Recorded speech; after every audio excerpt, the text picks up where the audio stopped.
आज का डिक्टेशन अनुपम typing book से अभ्यास 6 व अभ्यास 7 से लिया गया है। डिक्टेशन स्टार्ट होगा 5 सेकंड बाद। स्टार्ट।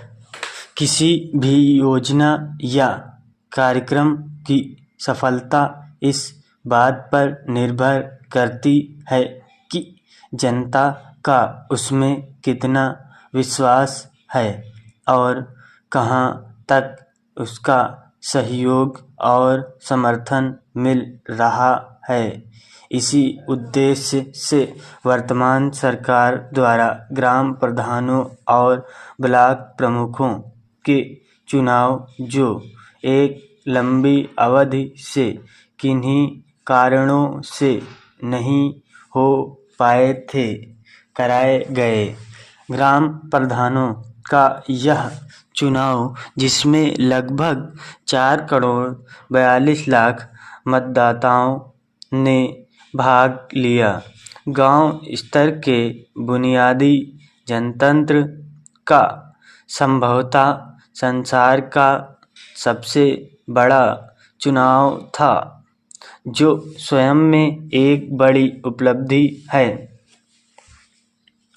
ग्रामीण जनता की खुशहाली और ग्रामीण अर्थव्यवस्था को सुदृढ़ बनाने के उद्देश्य से 20 सूत्रीय कार्यक्रम और विशेष रूप से एकीकृत ग्राम विकास योजना की सफलता के लिए वर्तमान सरकार ने इन योजनाओं में ग्राम प्रधानों का सक्रिय सहयोग प्राप्त करने का निर्णय लिया तथा इन योजनाओं का लाभ पात्र और ज़रूरतमंद लोगों को मिले, यह सुनिश्चित कराने के लिए शासन द्वारा यह निर्णय लिया गया है कि एकीकृत ग्राम विकास योजनाओं के लिए सही लाभार्थियों का चयन गांव सभाओं की खुली बैठकों में किया जाए।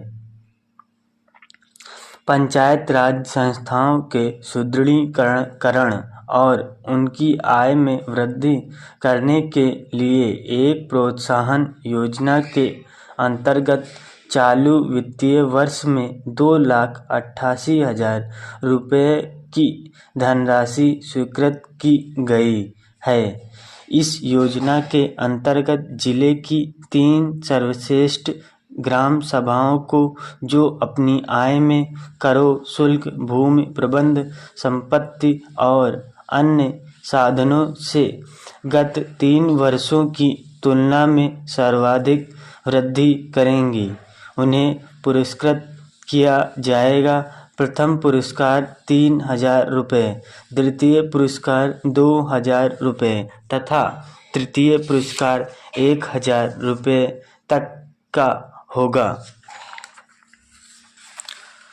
भारत की सभ्यता एवं संस्कृति के विषय में यह बिना किसी विवाद के स्वीकार किया जाता है कि वह संयुक्त राज्य अमेरिका और पश्चिमी यूरोप के देशों की सभ्यता से बहुत पुरानी है, परंतु साथ ही साथ इसमें कोई संदेह नहीं कि आर्थिक दृष्टि से भारत एक अल्प विकसित देश है।